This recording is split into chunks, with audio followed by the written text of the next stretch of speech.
Welcome to Kick Back with Chris, the martial arts podcast.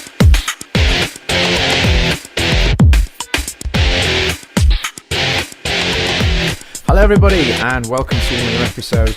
Hope you're all doing well and you're managing to, those of you in the UK anyway, you're managing to get through the summer holidays unscathed. There's martial arts instructors out there will know this is a really funny time for our schools to get these sort of really random sort of blips of really busy classes and then completely empty classes. I've been around doing this now for a long time, so gone are the days of the utter panic when you have nobody in class. But yeah, it's always a tricky time. Starting to see lots of people out there promoting and pushing ready for back to school, which is really cool to see. And it's something actually I'm going to touch on a little bit later on in a section I'm going to be doing today. But first of all, I wanted to go through bits that have been going on through this week, starting with the news of the Conor McGregor-Khabib fight that's been announced. I think it's one of those things that we kind of saw it coming, really, I suppose. I've always been right from the whole sort of chair, trolley, whatever it was, bus window incident. I've been waiting for this one to get announced, really, to be fair. It's very clear. Well, I think it's clear anyway that there was a little bit of thought, let's say, went into that whole incident, and the amount of footage, cameras that just so happened to be around. Anyway, let's not go down that whole route too much, but let's just say it's one of those fights that I know a lot of people are really, really excited. I've had a number of my own students. Now, let's get this out the way straight away. I am by no means some sort of UFC like aficionado or anything, or expert. But I have my opinion on it, like a lot of people do, and I think it's one of those. I think it's hard to call. I mean, they're both experts in their own field, and who's going to come out on top? I really don't know. It's one of those. It's one of those really, really weird ones. Who would have thought that the McGregor-Aldo fight would have gone as it did, as quickly as it did? So, you know, if McGregor gets that left hand in quick, who knows what's going to happen. But, yeah, well, I suppose we'll all find out on September the 6th, and I know there's going to be a lot of hype building up to this one, and no doubt there'll be other bits of news that will pop up leading up to it that we'll no doubt end up covering on the podcast. Next up, I've got some news with regards to... These are actually really good events that I used to attend years ago with an old friend of mine, actually a work colleague, and he was an instructor at school I was training at for a while as well, Mr. Andy Crittenden, who runs the Revolution Martial Arts networking events in Doncaster. Now, the really cool thing about these events is these were going on. Well, I'm trying to think how far back they were. I think it was around about 2012. I think, maybe even before then, to be honest. And it started out life as a group of instructors from all around the country, from very, very different schools. Some from like huge franchises, some from smaller once a week based setups. We'd come together and we'd just share ideas, usually over a big tin of biscuits and plenty of coffee. But over the years, we've all got busy with our own things, and the networking event it didn't break down. It's just that we couldn't really organise the time to get together again and do it. Well, Andy's just announced on Facebook, which I'm actually really pleased to see, because they are, as I say, they're really cool little events. That on August the 31st, 11 a.m. till 2 p.m. at his school in Doncaster, Balby to be exact, the Andy Crittenden Martial Arts Academy.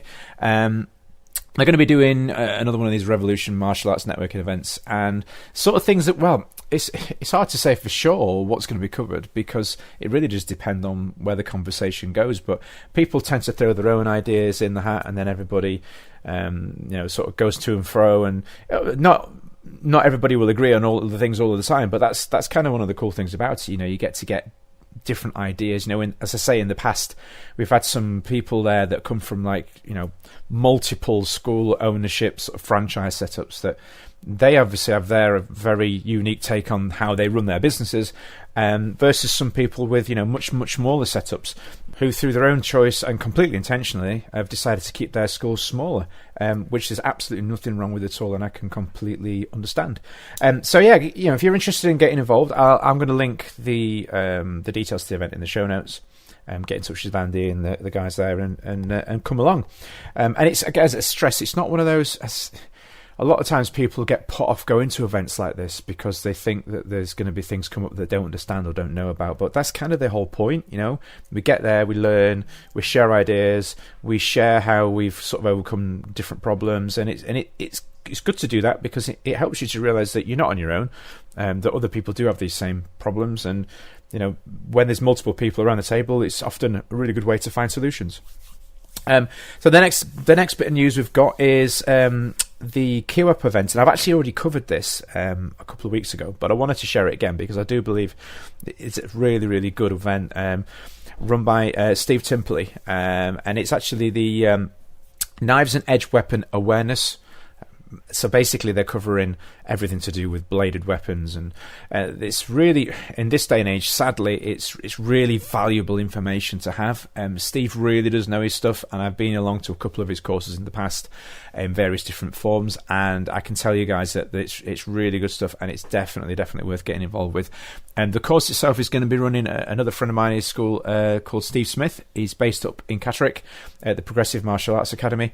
As I say, it's on the 19th of August. If you get in touch with Steve on Facebook, Steve Timperley, I'm sure that he'll be able to get all the details to you and arrange all the information that you need. On that same subject, actually, speaking to Steve Timperley earlier today, he's told me that coming up in the next sort of week or so, he's going to be launching a new platform basically for the UK. It's the Self-Defense and Martial Arts Alliance, and let's just say there's going to be lots of cool stuff in there for school owners, for martial artists across the UK. So just keep a close eye on this one, because when Steve does something, he doesn't do it by halves. So I know he's put a lot of time into this one, so just really keep an eye on it. Something for myself now. This is a cool one. It was unexpected. It kind of came up at the last minute, and it's actually one of the reasons why this podcast has gone out a little bit late this week. Earlier this week, I was invited onto another podcast by Mr. Sandy Holt, based in Bolton. It was actually at Bolton FM's radio studio, which is really cool. I've never been there before. And I spoke to Sandy for, it was about an hour. We had a brief technical hiccup in the middle where the live feed went down. Now, he actually does his podcast a little bit differently in that he uses Facebook live video, which I've never come across anybody doing it quite this way before. Very, very interesting.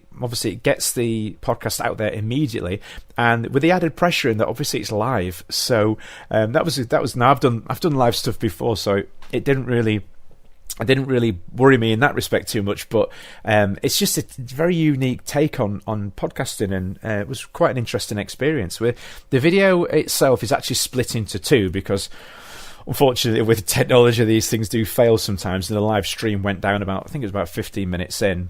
But ever the pro, Sandy got it back on very quickly, and we carried on with the discussion. But yeah, if you're interested in going along, I'll put the link in the show notes. And it's just myself chatting about my career and views on the industry and Sandy's view, and it's cool stuff. So go check it out. Earlier this month, I believe it was, or was it last month? I can't quite remember. But anyway, not long ago, let's just say that, keep it safe, we had Mark Strange on the show, and as part of his interview, he was telling us about his upcoming production, Redcon 1. The trailer has just dropped on social media, so across Facebook and YouTube and all that sort of thing, with the release date of the 28th of September. Now, I urge you, go check out this trailer. It's really cool, guys. It's really cool. So, look, if I just sort of, I don't know, I'll give you the information in really short term. So, if you take martial arts, guns, nunchucks, and zombies, that's what you're looking at, guys. I mean, it looks like a really cool, really good fun film. One to check it. If you like martial arts, guns, nunchucks, and zombies, you're going to love this film. So yeah, I'll post the link to the trailer in the show notes, so you can go along and have a look, check it out for yourselves. And obviously, if you could share it as well, that's always good. Share these things. It helps to secure the future for further films from the same studios and the same performers later on down the line. Another one I've spoken about briefly in the past, Gordon Bircham, who's also been on the show, it was today, or was it yesterday evening? Anyway, he launched information for his second Martial Arts Business Extreme event, what they call MABEX. I was there at the first one. I actually filmed the first one for him, and yeah, it's guys. If you're in the industry, if you're a martial arts instructor, if you're looking to sort of scale, grow your school, or you're looking to do more with your existing school, which is kind of where I'm with it. I'm not looking to sort of scale or grow my school, but I am very much looking for the different ways to expand on what I'm already offering. Then this event is for you guys. It's not. It's very difficult to kind of explain it, but it's not just about like teaching instructors to teach. There's a lot of other subtle stuff in there as well. From advertising to sort of mindset, that sort of thing. So there's a wide variety of different things. There's some fantastic speakers going to be there. So you go check out the information. Again, it's in the show notes. I believe the event itself is in November, and they've just launched some priority tickets. So if you're interested in getting on, obviously with all these things, there are perks if you get tickets early. So again, consider this one an investment, guys. It's really, really worth checking out, and I would urge everybody to go along and have a look. Good friend of mine and friend of the show and a guest as well who's been on, Mr. Tony Pillage. At the minute, as I'm sure most of you are aware, Tony's having a really tough time at the minute with fighting the various issues he's got going on with cancer. And guys, this guy is a total warrior. I'm sure some of you have seen some of the videos he's been posting, and it's just what a brave guy. Now, he needs our help as a community, and I know a lot of people have already got involved with different things, but this guy does so much for the martial arts community and the wider community. Some of which I'll touch on a little bit in a couple of minutes. But the videos that he's been sharing, this guy's been sharing videos of his treatment whilst he's in hospital and the issues that he's going through, the reality of his situation. Okay, which is a really, really bad one, and that yet he shares this with everybody to help spread the word. And so far, he believes he's, and I've seen some of these messages and things as well. He's helped over 600 people, or should I say 600 people have said that they're going to stop smoking off the back of seeing his videos on Facebook. I mean, I'm sure you'll agree that is just absolutely fantastic news that 600 people are committed now to stopping smoking off the back of seeing Tony's videos. Now let's deal with the reality of this. This is a horrible situation for Tony to be in. If we can help him in any way with his treatment to help him carry on this fight, his own personal fight, and off the back of that help even more people commit to stopping smoking, then that's worth chucking a few quid at, surely. Absolutely. Now, on top of this, another reason to get behind this. Earlier in the week on Tony's radio show, he has a radio show in his hometown. He had on somebody who, he doesn't personally divide the community. That's not what I'm saying. But what I'm saying is opinions on him sort of divide the community. Mr. Matt Fidesz, who runs a huge national, in fact, a world franchise. Now, I'll be straight up. I've had my clashes with him on certain issues in the past. I have massive respect for what he's done with his business and how he's scaled his schools, and nobody can take that away from him. Some of the opinions that he shared on things outside of martial arts, I wasn't overly keen on, and we did actually have a little bit of a sort of a clash on that one. But again, respect to him for what he has done, for what he's done with his business. But Tony had him on his show, and I personally felt that is an amazing example to the community as a whole on how, although we all have different ideas, we all have different approaches, that there's martial arts for everybody in different guises, and how we can all sort of get something from different things. And I'm hoping that this is the start of something wider, that the community itself we can be a little bit less fragmented and maybe come together a little bit more. And this is probably something we can talk on in a future show. But for now, what I would urge is, if you can go along and donate a few quid, or maybe have a bucket in your school, do an event, something to help, get involved. This is helping out. This is obviously helping Tony is in itself is amazing, but this is becoming something bigger now. And again, as I go back to that number, 600 people off the back of the videos that Tony has shared have said they're going to give up smoking. So, martial arts community out there, wider community, let's get involved with this one and help out. Now, on the same subject of fundraising, coming up on, let me see the day. I've got to get this right because I'm involved with this one. October the 7th. This is an all-day one between 10 in the morning and 5 in the afternoon.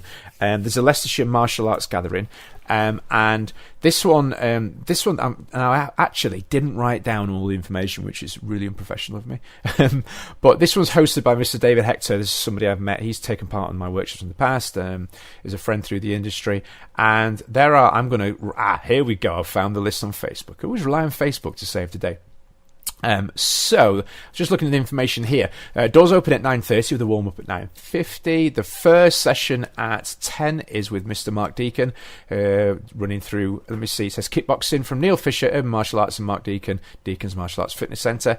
11 a.m, session 2, Fight Defence from Danny Bigley, lunch break, and then me. They've listed me as a special guest instructor, which is, I'm no one special. I just flap my legs around a little bit and talk. But no, I really do appreciate that, guys. So 12:15 till 2, I'm going to be going through all the different kicking work, and I'm going to try not to break anyone's legs too much for the rest of the seminar. From 2, we've got an MMA session from Mr. Richard Moon at 360 MMA Loughborough. Session 5 is Rob Phelps doing jiu-jitsu. Session 6 is boxing with Luke Wortley, I believe it is. Tickets at £20 for the day, which is an absolute bargain for all that time from 10 a.m. till 5 p.m. Total bargain. £1 from each ticket sale will be going to Tony Pillager's Cancer Fighting Funds, and another £1 from every ticket sale will be going to the JC Dragon's Heart Europe Fund. So that's Jackie Chan's charity that I work with. On top of that, what I will say is £50 from my fees will be going directly to Jackie's charity as well. So everybody wins. You're going to get look, guys, you're going to be able to walk properly for a week after all that. It's going to be an awesome, but and as well, and we'll stress, they're saying this one is suitable for kids and adults. Obviously, do get in touch with the organisers, go through it, also have a chat with David. They've got a Facebook page, which I will link into the show notes, so you can get a little bit more information from there. So we're just going to stop now, just take a quick break, and then we're going to come back in, and I'm going to be going through a talking point that's I've had quite a few people ask about this one, so I thought I'd get into it today, have a little chat about it, and see if I can help some people out.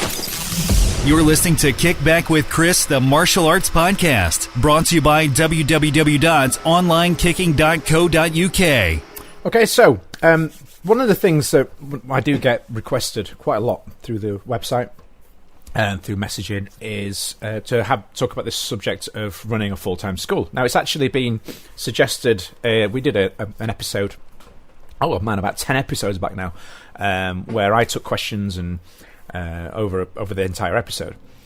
But this one is it's one of those questions that consistently keeps coming back. And just really quickly before I carry on, if you can hear anything in the background, this monumental thunderstorm has just started. So that's what all the background noise is, if you can hear it.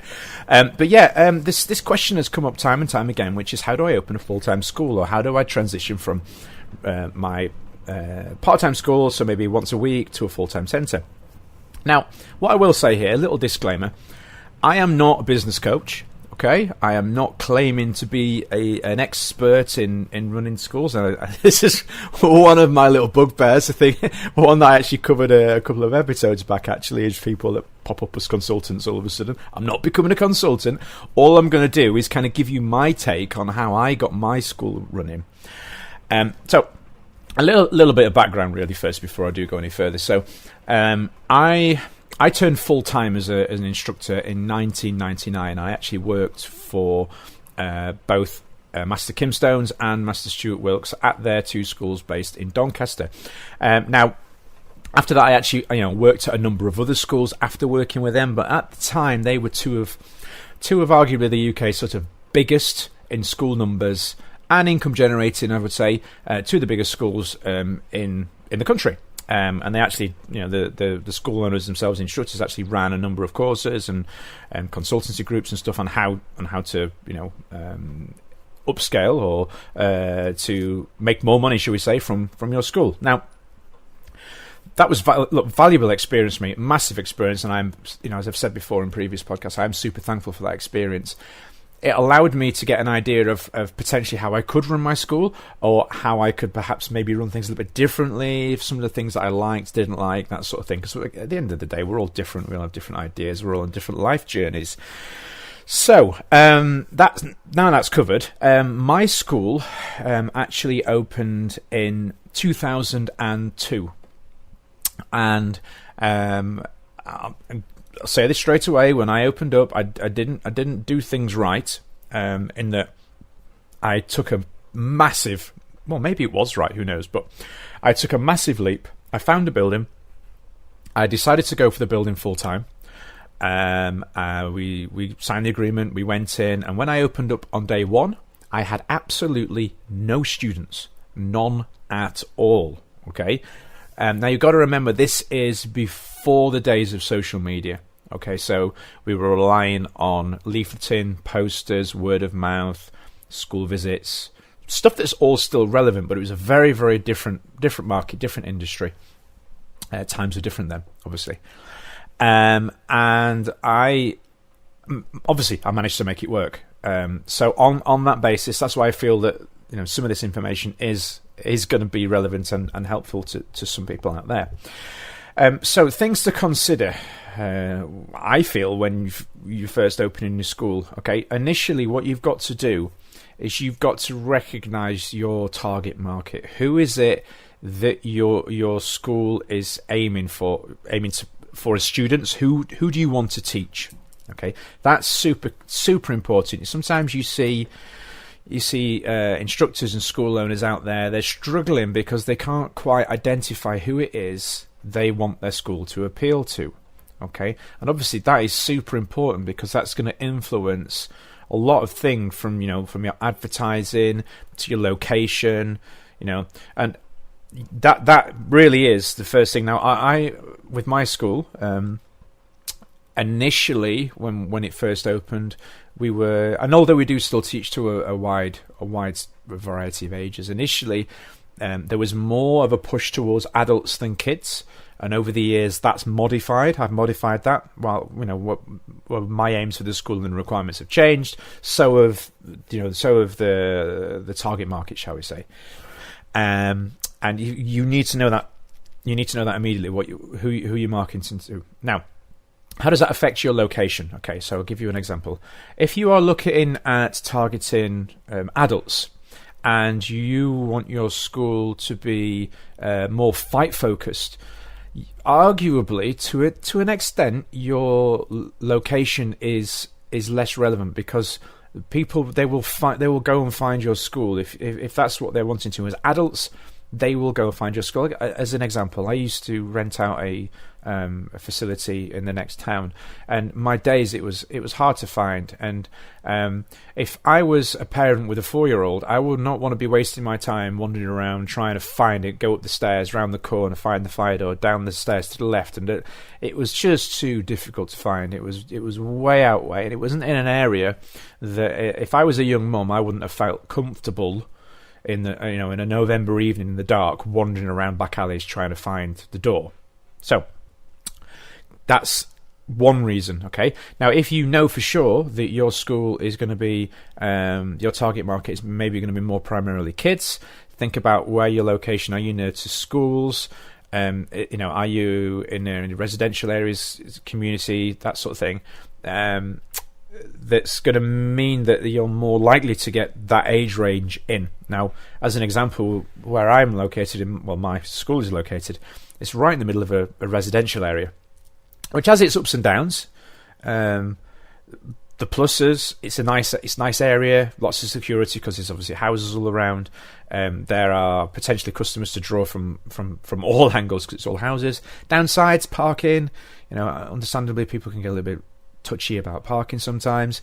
We've just had to sort of put our own rules in place to sort of try and work on that. Obviously, plus sides to going down the more sort of industrial estate route is you get these nice big blank canvases to work with.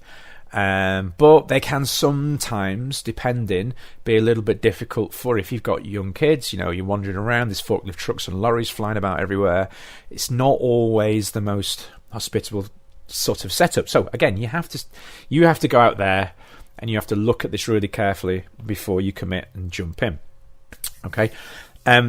Another big thing, obviously, is your finance. How are you going to pay for this? What are you going to do? Now, it's a really difficult one. It depends on how big you go in, really. I mean, my first school was tiny. I can't emphasize that enough. It was absolutely shed-sized. Probably a big enough space for, I don't know, maybe 6 people at a push, 7. And I remember at the time having some instructors going, you can't run it from there, that's never going to work. Well, we made it work. We got to about 80 students, and obviously these were all on monthly fees, which we'll get to in a little bit. And we stayed there for a year. We negotiated an incredibly flexible lease on the basis that we knew we wouldn't be able to stay there for a long time. But the building had been empty for a while. The landlord wanted somebody in. So we worked the details out. We stayed there for about a year. Then we moved up to a slightly bigger building. Okay. And again, we stayed there, super flexible lease. Again, same deal. We knew we weren't going to stay there forever. And we were at 120 students when we moved out of there. And then fast forward to now, my current studio, we're at 210 students, and that's where I want to be. That was the aim that we wanted to get to, around those figures. And this is obviously a much, much more expensive location that we're in now, but I built it up slowly because I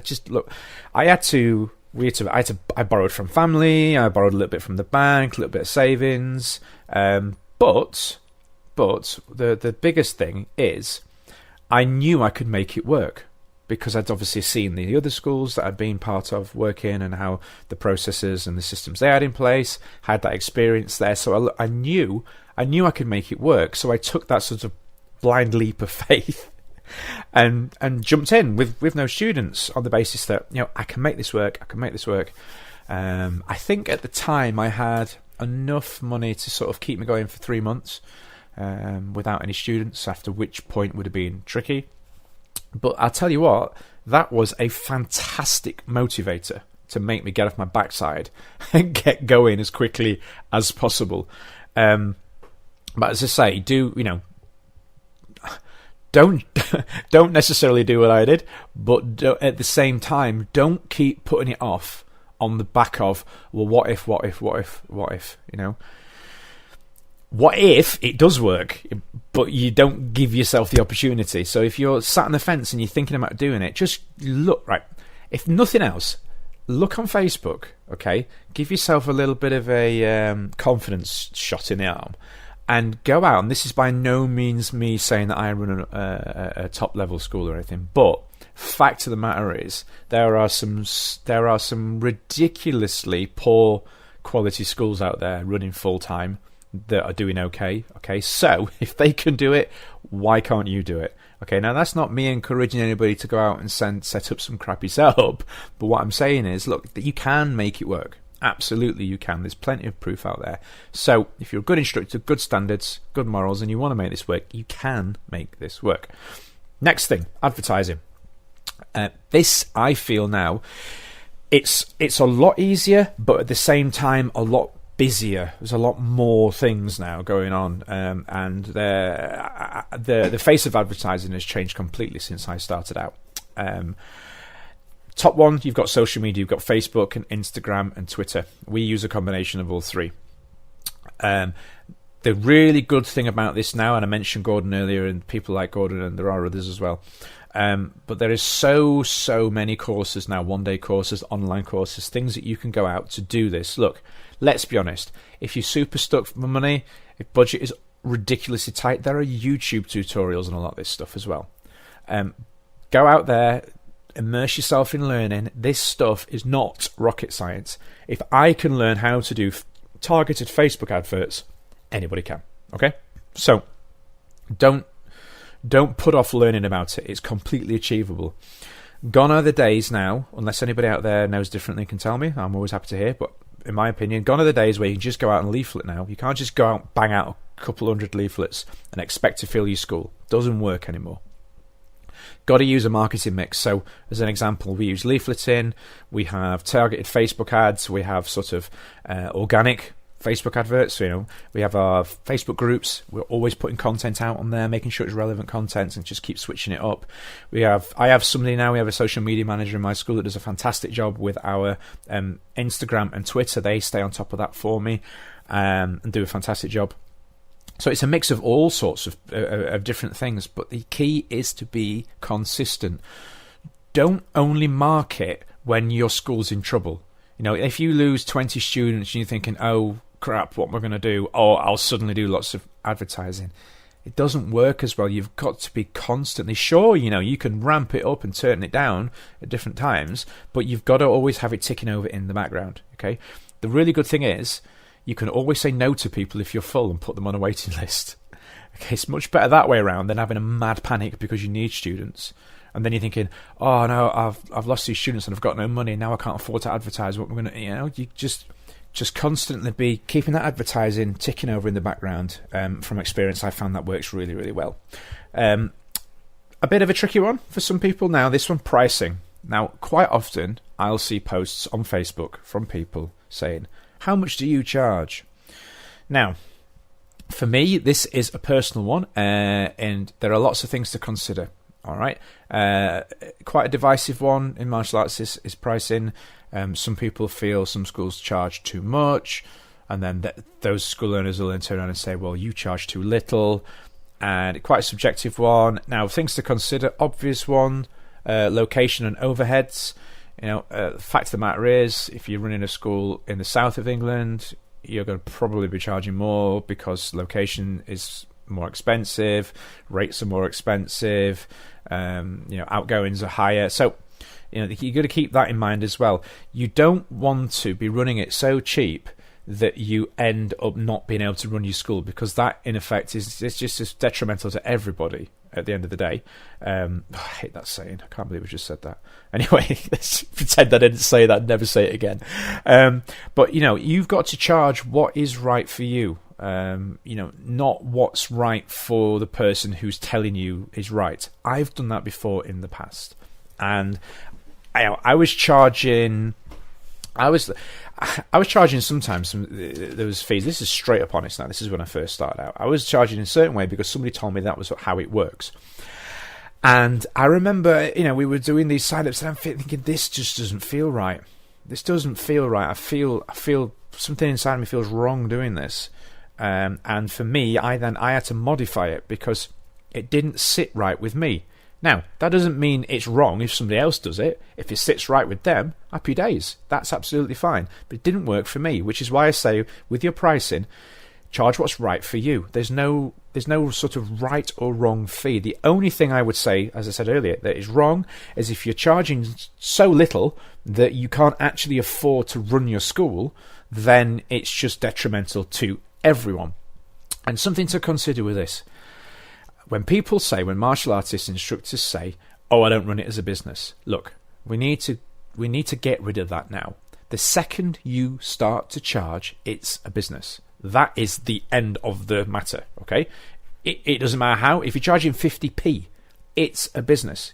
There is a transaction going on, yeah? And obviously, we all know there are laws in this country with regards to when you're handling money and what you need to do tax-wise, that sort of thing. So look, the second you start to take money, it is a business. That is the way it is. So, once you've got over that hurdle in your head, it makes it so much easier to look at it objectively and plan and think about the way things are going. I'll openly admit I made some decisions in the past with my previous sort of the structure of my memberships that presented me with a headache 3 or 4 years down the line because of how I'd set things up. I can go into detail in that another time later on, another day. But just, don't make decisions based on, if there's a school 2 miles away from you that charges £60 a month. Don't go, oh, well, we'll charge 40 then because we're cheaper, people come to us. Because it just does not work like that. It doesn't work like that. If you look at people when they go into a shoe shop, for example, like a sports shop, and they look at the trainers on the top row, and they cost £119, so they must be better than the ones that are £20 at the bottom. And that's just the way society generally as a whole, not everybody, but the majority work now. Now, that's not me encouraging you to charge higher rates, but what I am saying is, don't think, I'll charge less, so that means more people come to me, because it just doesn't work that way at all. You've got to remember that it's a very service-driven industry. And it's more about the experience and the service that you provide. That's the most important thing. And if you can provide that value, then students will pay. Okay. As I've said before, some of the bits that don't sit right with me are, and again, look, if you do this is not me judging you. This is, well, okay, maybe I am. I don't know. Look, I'm not thinking bad things of you anyway. Put it that way. I'm just saying it doesn't work for me. It doesn't sit with me. If you're locking the parents of 4-year-old kids into 2-year contracts and stuff like that, I don't think there's any need for that sort of thing in martial arts at all. If you are providing a good service, they will stay. If they don't want to stay, forcing them because they're 2 months into a 2-year agreement, to me, just feels wrong, and it kind of goes against the very fibre, the very being and the core of what it is that we're trying to do as instructors. The moral, the ethics, the martial arts, what it's about. It just feels icky. Doesn't sit with me. Again, if you're doing it, then you're doing it. And I got friends that run schools that have contracts. That's fine. They make it work for them, but it just doesn't work for me. What I will say is, be prepared to work hard. You can't.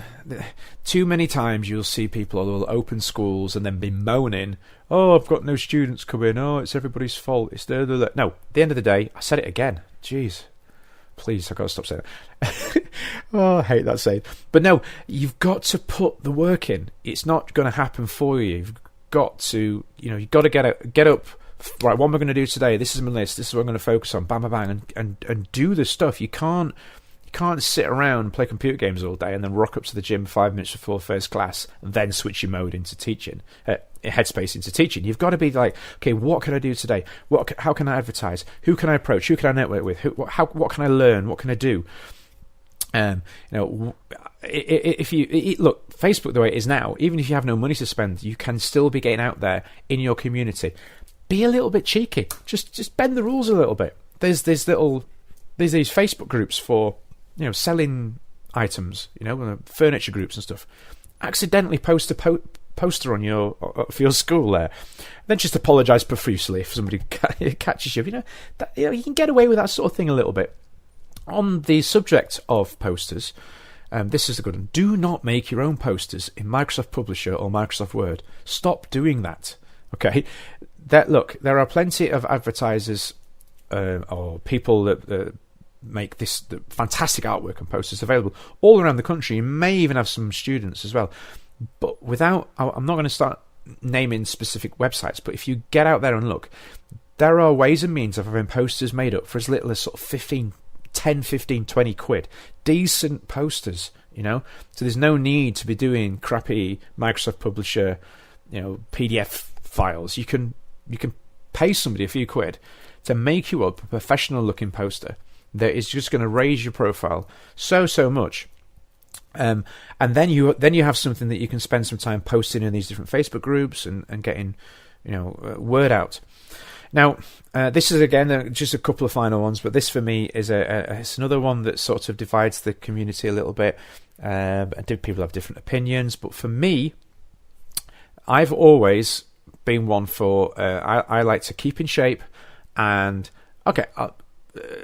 in all honesty, not absolute perfect shape. There's always room for improvement, but I like to be able to do the things that I'm asking my students to do.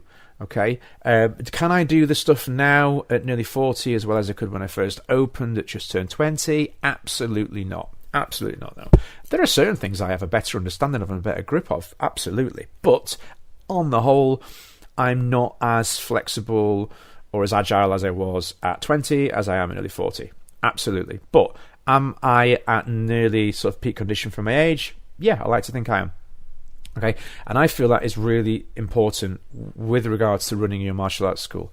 Now, I know some people will turn around and say, okay, but no, you see so-and-so boxing coach and gymnastic coach and da-da-da-da-da. The thing with that is, I would say, is this is what we're dealing with is martial arts, okay? And we'll stand there in front of our class, in front of our kids and adults, and talk about self-discipline, self-control, focus, and all these key attributes when we're, when they're feeling like quitting because it's getting too hard, and quitters never win, da da da. If we're going to say those things and preach about those things, then really we should be making some sort of effort to follow those guidelines as well. I get it. Look, I've had health issues that have come up that have meant that I can't train certain things in certain ways. Absolutely, and I get that. I respect that, and that is totally fine and understandable. But laziness isn't a medical condition, okay? And only you'll know yourself if that's your situation. So give that one some thought. Absolutely.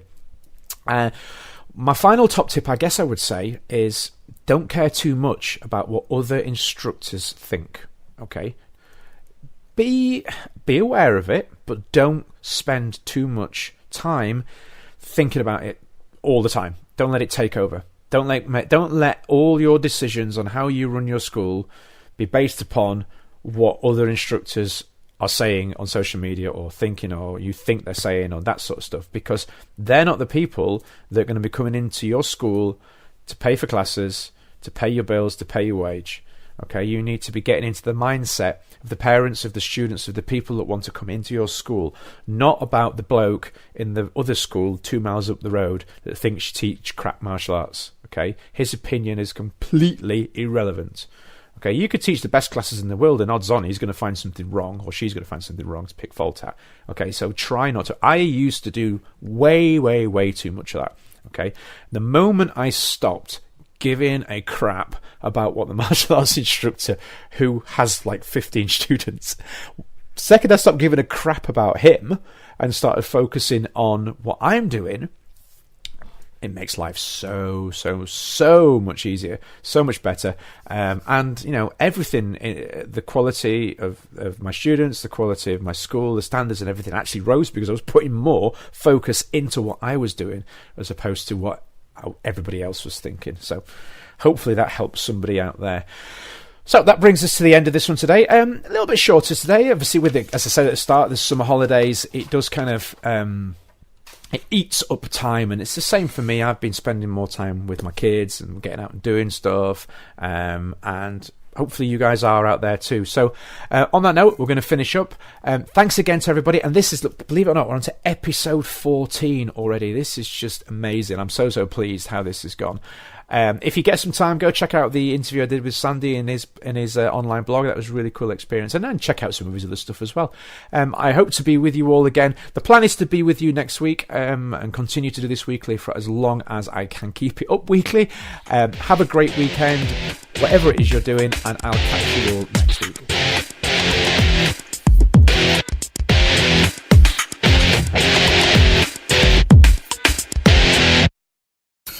Enjoy our podcast? Please remember to subscribe, rate, and review Kickback with Chris on iTunes today.